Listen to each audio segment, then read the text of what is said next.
Hello and welcome to the Brooklyn Buzz, presented by OTGBasketball.com and NetsRepublic.com. I'm your host, Nick Fay, and with me, as always, the great Jac Manuell. What's up, Jac?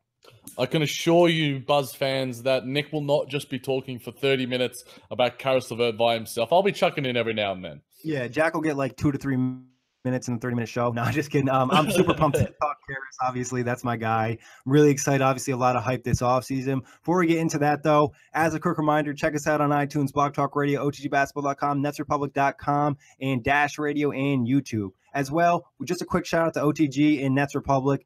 The guys are putting out great content. Get ready for the NBA season. The staffs are both putting in work with articles, podcasts, and whatnot. But let's get right into Caris LeVert. Obviously, we'll look back at last year. You want a full detailed review of last year. We got that on iTunes. But breakout year, I think, last year. And he showed a lot of new potential with the playmaking, the pick and roll, the interior passing inside. You know, there was a little bit of an injury in February, similar to Rondé. He had that big game, I think, in early March against the Clippers, 27 points, 11 and 19 from the field, 5 rebounds, 5 assists. Just a really nice season from LeVert. What were your thoughts on last year? Last season, Caris LeVert became the darling of Nets Twitter and the apple of Nick Fay's eye. It was an absolute breakout in so many different aspects. I did 2 articles personally, one for OTGBasketball.com and one for the NetsRepublic.com about his upcoming season. So there was just so much. It was so much fun analyzing him and picking him apart because the growth that he's shown and the growth that he is likely to show going into next season. He's a fascinating player, and his storyline going into 2018-19. And as we kick off Nets basketball in the coming days, Caris is going to be the one to watch. And it's not just Nick Fay who's saying that; it's plenty of people surrounding the Nets and within the Nets. Yeah, and definitely check out those articles Jac wrote, both really nice in-depth pieces with some nice video content in there too. And I think, like you said, Jac, it was like almost a new experience for LeVert because like we saw a good amount in his rookie season, obviously came back from injury, but last year he just opened up some new skills. And like we've mentioned on this show before, the fact that he missed so much time in college with injury, getting on the basketball court and getting a feel for his body, I think has really helped. And like you said, the hype coming from the other players, especially the guys just joining the team, very exciting. But looking at the strengths of last season, obviously the versatility offensively, defensively, the passing improved, the pick and roll with Jared Allen, the size he has on other guards. We know that hesitation move is great, the craftiness. What were some other strengths that stuck out for you for LeVert? Yeah, his versatility. That was sort of the title of my player profile that I did for the Nets Republic. He led the team in deflections and steals. Just running the second unit and running the floor was a real strength of his. And yeah, that pick and roll passing was probably the highlight for many Nets fans. I know it was on a nightly basis for many of us. He was just really magical to watch him and Jared Allen do their thing.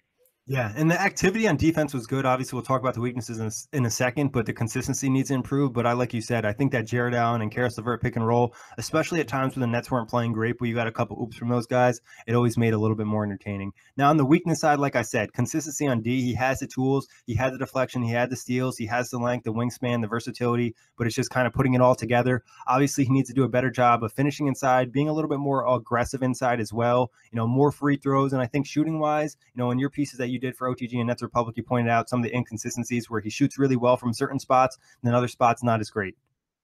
Yeah, I think it's not necessarily a fault of his mechanics because, he had that early season slump that we sort of talked about, but then he got into a real nice rhythm. And I think that that's what we're likely to see. He's spoken about that with reporters about his confidence and him sort of working on his mental game and just like the little things. And I think that was one thing that we heard Rondé sort of talking about before going into the regular season. And that's where we saw a massive jump from him. So to hear him sort of showing that maturity and that engagement, I think that in terms of his defense, a lot of it was basketball IQ, and with that basketball IQ, experience is definitely a big correlation. So I think with experience, we're going to see, hopefully less lapses in the pick and roll, less lapses one-on-one, because he has all the tools to be a really great defender.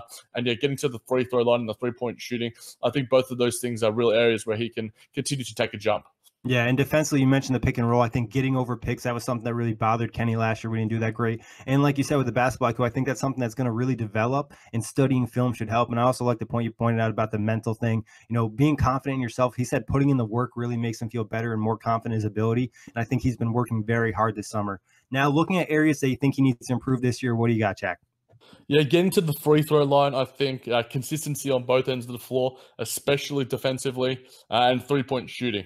We mentioned sort of his, not, I guess erratic might be too strong of a word, but erratic nature from around the arc. There were some spots that sort of top left elbow sort of part, top left part of the arc. Similar to what LeBron James had, where he was, really comfortable there and looked really smooth even off the dribble.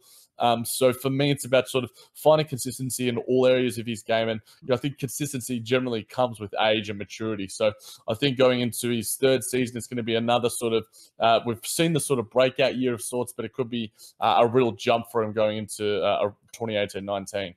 Yeah. And like you said, Jack, stronger when he's attacking the rim. When you're a younger player, you don't necessarily get the respect. And the word is he's been putting on weight. He seems stronger in practice.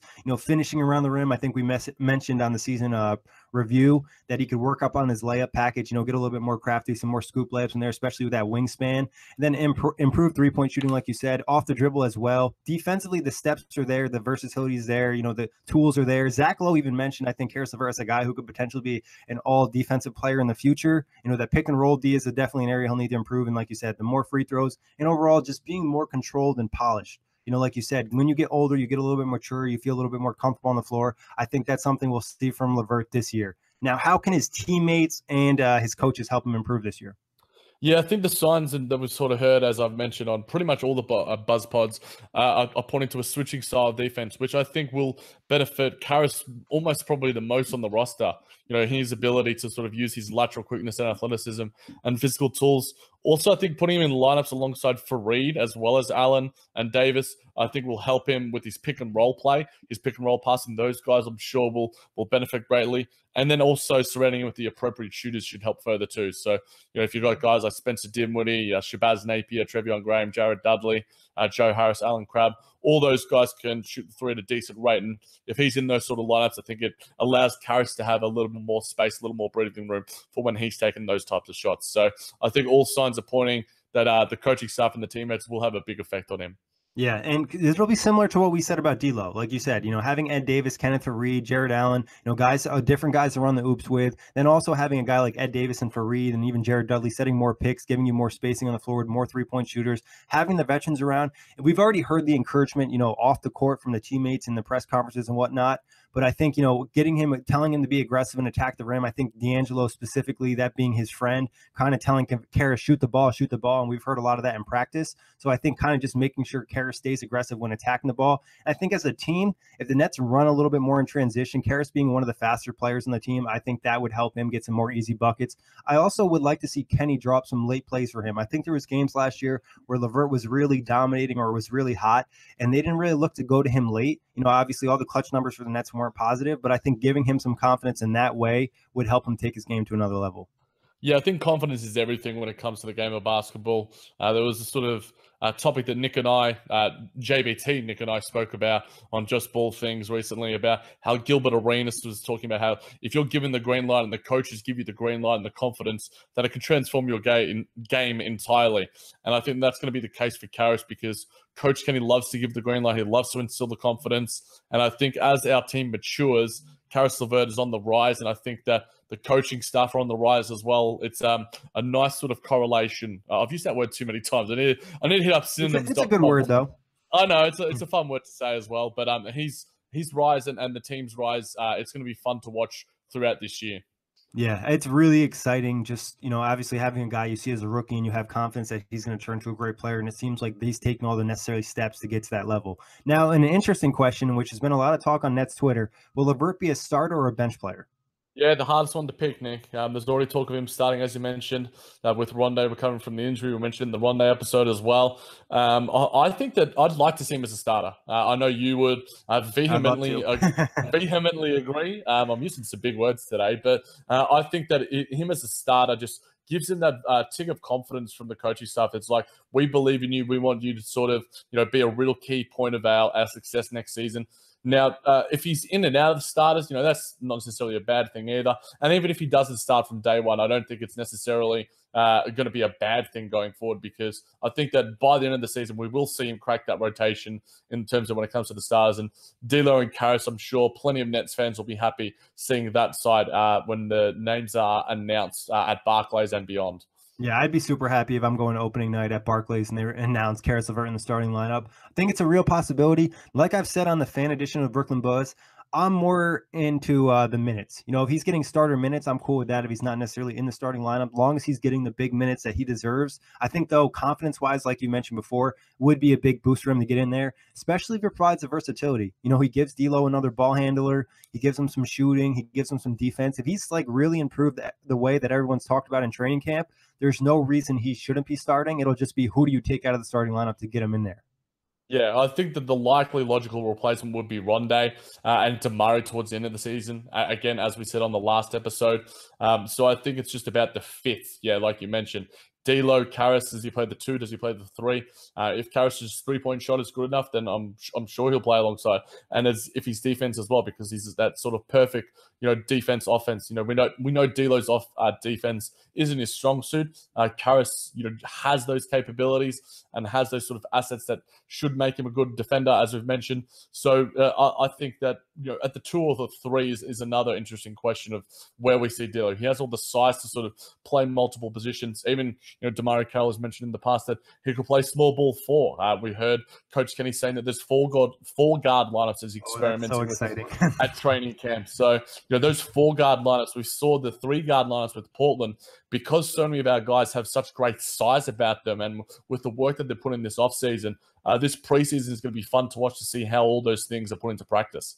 Yeah, exactly. And I think having the versatility and then also having like a really solid guy inside, like an Ed Davis, who is just like a true center with that strength and power and the ability to rebound, it kind of allows you to play smaller sometimes. And I think Caris could develop a nice relationship with him too. I just see just a lot of positives with this new roster and LeVert making all those jumps. Now, talking minutes though, Jack, where do you see his minutes at? Yeah, last season at 26.3, Nick. So still a very nice number for a guy, for a team that didn't have anyone crack that 30-minute mark. I think that if anyone's going to take a big jump, then it's going to be Caris LeVert. So he could push that 30-minute mark. I don't know if he'll crack it, but he'll certainly near it, whether it's 28, 29. Obviously, the numbers speak volumes to so many people, but I think it's more about the quality of minutes, like you mentioned. Is he out there in the depth? Is he out there to start games? Is he there in clutch situations? Are we running plays through him? I think it's more about the role that he's playing within the team rather than the minutes, so to speak. Yeah, I think he should be over a shade over 30. I don't think it has to be like super high, but I think he's a guy on the team that has enough versatility offensively and defensively where you can slot him in, like you were saying, 2, 3, 4 at sometimes. I think their minute should be there. And then offensively, he provides something that a lot of the other Nets don't have, and that's versatility in terms of he can pass, he can score, he can shoot, and then he can actually defend on the other end. So it's something to really keep an eye on in terms of his minutes. I know last year at the end, we were advocating for more minutes because there was times where I felt like he didn't get enough. It was more so me than you.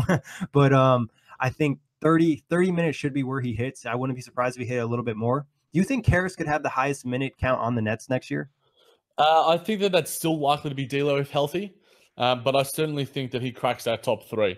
We saw Damari Carroll and Alan Crabb, I believe, were the top 2 that I've mentioned before. I think Crabb is probably likely to be in that top 3 as well. I mentioned on the previous episode that Damari should take a decrease if all things do go well for Caris LeVert. So I think that Caris does, pick up that extra load, pick up that extra minutes load from a guy like a Damari Carroll and some of the vets on the roster. So I think that 30-minute range will be around the mark. But I think if D'Lo is healthy, he's likely to be the number 1 average minutes played per game. But it could be. I wouldn't be surprised if that's not the case. Yeah, I agree with that. I think he'll be top 3, and there's a possibility he could finish at 1 or 2, depending on how everything breaks out. It'll be interesting to see what he looks like on the court with all the hype we're hearing off the court. But usage rate, what do you expect? Yeah, so 22.5% last season. I think that number will take a jump because guys like Shabazz Napier, Spencer Dinwiddie don't need the ball in their hands as much. They can very much play off ball. Caris generally works best with the ball in his hands, but he does have the offensive capabilities to use his speed and set some screens, some back screens, and get to the rim and such. But again, within the pick and roll, he works very well. So I think that we might see a little bit of a jump, where that's a 25% sort of range. But again, as long as he's taking care of the ball effectively and using it wisely, then the percentage doesn't necessarily matter. But I think we will see an increase because as the minutes increase, generally the usage does as well.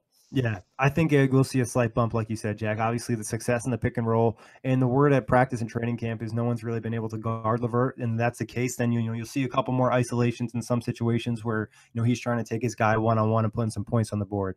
Now, predictions on a stat line for the season. Yeah, Nick, we can't do like 20, 10, and 10, unfortunately for you. But I I'll was go thinking with 30, 10, and 10. No, I'm just oh kidding. wow, wait. We're doing Ben Simmons, Russell Westbrook numbers here, but I'll go with 14 points per game, 5 assists per game, and 4 rebounds to go with 1.5 steals. I think that the steal rate is one thing that's really fascinating to me. A guy like Victor Oladipo, who Corey Waldron has really marveled at in terms of his defensive capabilities. I think that he was averaging he got a steal like per game for like the entire season nearly. I think that if Caris can be really active on that end, it's going to be a really fun sight to see where that steals per game number is. But I'm sure you might have some higher numbers. But for me, as long as they're effective numbers, and we see that 3-point percentage take a little bit of a jump, and he's limiting those turnovers, then for me the numbers aren't necessarily. It'll be a byproduct of what he's putting out on the floor. Yeah, my numbers are actually not far off from yours. I got 16 points per game, 5 rebounds, 5 assists, a little bit under 2 steals. I think field goal percentage wise, we're looking hopefully at something around 45, and 3-point percentage get to 36, 37 range. Because I remember talking in the season review, we mentioned, if you minus the first month of the season where he was just ice cold and it looked like he was in his own head, he shot somewhere around like 30 or 36 or 37 for this season. So no reason he can't do that after another year of offseason work and more confidence. Yeah, that spot that I was sort of speaking about around the perimeter, he shot about 37, 38% from that mark. So if he can bring that to, obviously, he'll probably take his shots more than likely from that spot anyway, because if you're talking about the corners, that's generally where you see the 4s and the 5s. Jared Allen will be playing. Kenneth Faried might be playing a little bit over there as well in terms of his sort of vertical spacing. So if Caris can continue his ascendance there, 37, 38% would be absolutely remarkable from him. But yeah, 36%, 37% will be a nice little jump. And I expect to see some of the threes come off the dribble. Not a ton, but we saw him really work on that at the end of last season, especially with Jacque Vaughn, who seems to be like the coach that really takes work with Caris. So I think that would be something to keep an eye on, how he does off the pull-up threes and off the dribble and whatnot in that area. And that's obviously huge when you can run a pick and roll successfully with a guy like Jared Allen. You're going to get some space, and if they don't cover you properly, you're either going to get the three or going to hit Jared Allen for an oop. So that could just cause all types of problems for the defense. Any other stats you're thinking for LeVert, though? No, I was actually going to reinforce your point, because in the Nets Republic piece that I did on Caris LeVert, I mentioned his 3-point percentage on the different sort of shot types. So catch and shoot, he was at 37.3%. Off one dribble was his highest at 39.1%. Interesting. Then 2 dribbles was 38.5%. Then 3 to 6 dribbles and the pull up was 28.6 and 31.1. So those are those areas where we can see a real improvement. He's not necessarily going to be James Harden, but I think that he uses that 1 or 2 dribbles just to get his rhythm. I remember watching a lot of sort of individual video on when he would make those threes. He would take 1 dribble, then take it. It seems to me that that's sort of an area of comfort for him. Obviously, teams might scout for that going forward, but you've mentioned his work that he's been doing with Jacque Vaughn in the offseason. So hopefully he can have that sort of versatility and that variance in his game, that it can be a weapon from no matter how many dribbles he's taking. And, if the catch and shoot, it can also increase as well, because if he's getting, nice looks from a guy like D'Lo in the starting lineup, or even Spencer Dinwiddie, who is a fantastic passer as well. We just want to see a real consistent sort of from day dot from a guy like Caris LeVert. Yeah, it's going to be a really fun season to see how everything works out. And talking about another thing he can do in the pick and roll, I think that he'll kind of hopefully worked on this offseason, is add to that teardrop in that mid-range area where he's kind of caught in between, where like they might be all of a sudden doubling Jared Allen. And he's got him a couple times with like the fakes and whatnot. I think that's an area. We didn't even mention some of like the shakes and bakes he had last year. I think he dropped Wayne Ellington to the ground on like a 3-point shot. So hopefully we see some more of that too. Any questions for me before I throw a ton at you? Yeah, Nick, I was going to say, do you think you mentioned in passing about Zach Lowe's mentioning of him being a possible all-defensive contender? Do you think, if you're going to give a percentage that he was to make an all-defensive second team, because I think an all-defensive first team would be a massive jump, but if you're comparing to Victor Oladipo, maybe not. But how likely do you think that he makes, an all-defensive team next year, or maybe even the season after? I think it would be more likely the season after, because I feel like with those type of awards, it's almost like you need to earn respect for one whole season, and then the next season you kind of get the props. I think I would give it let's give him 40% for not this season, for the following season, to make me like all second defensive team. I'm not saying it's a 50-50 chance, but if he puts the tools together, like we know the length is there, he's added the size, he seems to have the energy and effort defensively and the right mindset, just like you said before, kind of some of those mental lapses. That's something that comes with maturity and confidence and putting in more work. I think there's a real possibility with the length, especially the Nets are doing this switching thing where he's guarding guys 1 through 3. And we saw him last year have to guard point guards at times or the team's other best perimeter player. Do you think, now I got a question back for you, Jack. Actually, what are your thoughts on that percentage wise? Yeah, I think that I'll probably bring it down a little bit to 30%. I still think that there are so I many got the great 10% defenders. bias, so that's fine. Yeah, absolutely. But there are so many great defenders in today's game. But I think Caris LeVert has all those capabilities. It's about the basketball IQ and his sort of level of smarts and how he sort of translates that into his play. Does he make those sloppy little mistakes? Does he give away those dinky little fouls? Does he erase those from his game? If he does, then I think that 40% mark is absolutely achievable and within grasp. But for me, I need to see it proven before I can sort of be as confident as you are. But he does have all the capabilities, and he has that versatility in terms of his wingspan, his size, and obviously the scheme going forward is going to benefit him greatly. The one thing that I think I would be maybe a little bit nervous about that made me take my percentage down would be how much you're asking him to do offensively too. If they're asking him to do a lot offensively, he's putting up over 15 points per game or closer to 20 or something, 2 seasons from now, then, it's a little bit harder to put as much energy in defensively. So that would kind of maybe impact that. But do you think by the end of the season, he'll be the Nets' best perimeter defender? Yeah. I mean, Trevion Graham's pretty bloody good in the time that we saw against Charlotte, and he's already been marked by that, remarked about that by Coach Kenny in training camp as well. So I think that it depends on the amount of time that we see from Trevion Graham. But I think that if Caris LeVert isn't the best defender, it would be a misgiving of his. If he's not putting in the work on that side of the floor, or if he's being run into the ground, like you said, too much on the offensive side. It depends on the priorities that he's giving. So I would say that he should be. If he is, it's going to be up to him and the coaching staff to make sure that happens. It's funny. You mentioned Trevion Graham a lot on this show and the previous show, and he's a guy that I'm just like super excited for and to see what he can do. And obviously Charlotte, they just had so many wings. Obviously the Nets have a good amount of depth this year, but I can't wait to do the preview pod on him. But yeah, I think Caris should be the best perimeter defender if he puts the tools together. And one thing I think Kenny mentioned last season was he had some really good defensive games where he was like picking them up from the other teams on the inbound, from full court. And I think that's something he can really do and frustrate players with that length. And that's something you see from guys, and it really just takes the offense out of sync. And that's something that Caris could possibly do to other teams. Yeah, it's about him being able to stay engaged for the full 48 minutes. And obviously he's not going to be playing 48 minutes per game, but the full 30, 32 minutes, or however many minutes he's playing for this team. So it's going to be about, that engagement and in terms of being able to eradicate those sort of little things that sort of detract away from him reaching his fullest potential, because the game's most elite defenders, the game's most elite best offensive players, and the top 50 players that will be coming out for OGTbasketball.com, those guys have consistency on a night-by-night basis. And for Caris LeVert to even think about getting into that sort of stratosphere, he needs to be consistent. And I think that's sort of just the case for him. That's the case for all the guys in our roster 1 to 15. Yeah, no, that's 100%. Anytime you have a young team, I think consistency, it definitely is an important factor. And obviously, hopefully the veterans help them with that. Now, looking at LeVert, by the end of the season, I got a couple questions for you, Jack. The Nets will look very smart for not involving him in a Jimmy Butler trade. Oh, absolutely. I think that this was brought up or made more popular by the fact that it was on Bill Simmons' podcast with Kevin O'Connor. I think that he's a darling of Nets fans, and we see all the capabilities there. And I think in terms of just how he fits within our scheme and how he fits within our locker room and how malleable he is in terms of as a player and what he sort of soaks up from the coaching staff, he's going to be the perfect sort of complementary piece.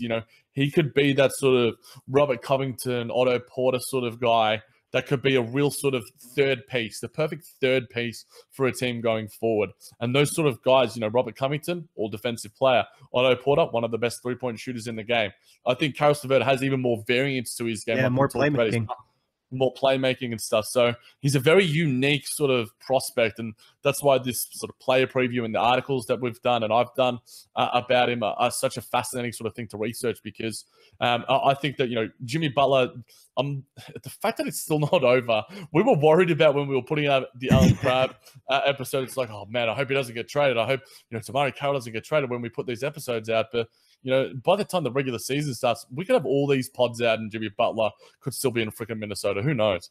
Yeah, that's like a whole nother episode, but it seems like that situation is just ugly as hell. Like, I'll give my quick thoughts on it. Is I think if I was Minnesota ownership, I would clean house in terms of front office and coaching. I just wanted to get that out there at the chance I had, because it just seems like Thibs and the ownership aren't on the same page. They're overvaluing Jimmy Butler. It kind of seems like it's going to benefit the Nets for not getting more involved in that trade and moving one of their guys, and obviously not moving LeVert, because, like you said, I think he could really be one of the core pieces on a championship type team with the versatility not only offensively but defensively. Now, by the end of the season, do you think LeVert will start to get, the respect around the league, not only from Nets fans, from the general NBA? Yeah, it's going to be about if he can, reach that potential, or at least start to sort of, scrape the ceiling of it. If we talked about all the improvements that he needs to make, and if the coaching staff can get him there, and he can sort of get those numbers, his minutes can increase, and he can show that consistency, then yeah, absolutely. The Nets Twitter and the NBA Twitter is a very wide sphere, and once they get on board with someone, then they're not letting go. So I think and they're a very smart base as well, so if Caris can show some consistency and put some more nights in where he's active on both sides of the floor and can be a real two-way player, then yeah, he'll definitely be getting the credence that he deserves. Do you think Caris will help the Nets attract free agents the following offseason? Yeah, I think that he's that perfect sort of piece, like I mentioned, Nick. He doesn't have to be the number one guy. He's not going to command a max style contract as much as you might want him to, and I might want to think about a guy like Joe Harris. He's not going to command that sort of big payday. He's the sort of third guy that attracts a sort of like 12 to 18 sort of $1 million range, similar to obviously we made Otto Porter's number inflate a little bit more. But, he's a perfect sort of third piece. He allows, if we were to get Jimmy Butler alongside Caris LeVert, he's a guy that will work well alongside him. There's plenty of free agent talk happening, but obviously with Boston and Kyrie Irving, that situation seems to be solidifying. But as a hypothetical, I think that he is that perfect sort of teammate alongside the sort of superstars. Yeah, against like other ball dominant players. And you mentioned the personality too. He seems to be able to fit with a lot of different guys. Are you confident that Caris LeVert will be one of the Nets' top 3 players by the end of the season? Yeah, he has to be. Jared Allen, D'Angelo Russell, Caris LeVert. I've mentioned on plenty of occasions, whether it be from the mailbag episodes or just in player preview episodes, that you can roll the dice, and who knows which one of those guys is going to be the Nets' main guy going forward. At least for now. D'Angelo has the highest ceiling and the biggest potential to be a franchise player. Caris LeVert probably has the lowest ceiling, because we've seen so much growth from him and his ability that he's already going to be a great player. And similarly, Jared Allen. So I think that if we're putting a percentage on it, I would probably go D'Angelo Russell has a 50% chance of being our best player. Jared Allen and Caris LeVert. I'll go Jared Allen 30% and Caris LeVert 20%. Yeah, I think that's pretty fair. I think I might bump D'Angelo down just a touch, because I think there's always like a little bit of hesitation just with injury and, can he actually put it together on the floor? But I think, right around there. And one positive thing, we've gotten from having different guests or talking with other NBA guys is I've noticed like a lot of people are valuing Caris LeVert. I remember Pete Toll came on. He had him as highest potential and his best Nets player. Same thing. I know our guy, Corey Waldron, that I do the outlet with, and you're doing the top 50 players with, thinks Caris LeVert will be the best Net moving forward. So there is some positivity out there, not only from us two and the Nets players. But Jack, any last questions you want to get on Caris LeVert for me? Nick, I could give you another 30 minutes to talk about Caris LeVert, mate, but it is 11 p.m. in Vietnam, and I've got to get some sleep, got to brush my teeth and stuff. So this is a pleasure as always, though, my friend. Pleasure as always, Jack. Always happy to talk Nets. And like we said before, make sure you're checking out OTG and Nets Republic. A lot of great content. Get ready for the NBA season with those 2 sites. Also, check us out on iTunes, Block Talk Radio, and YouTube.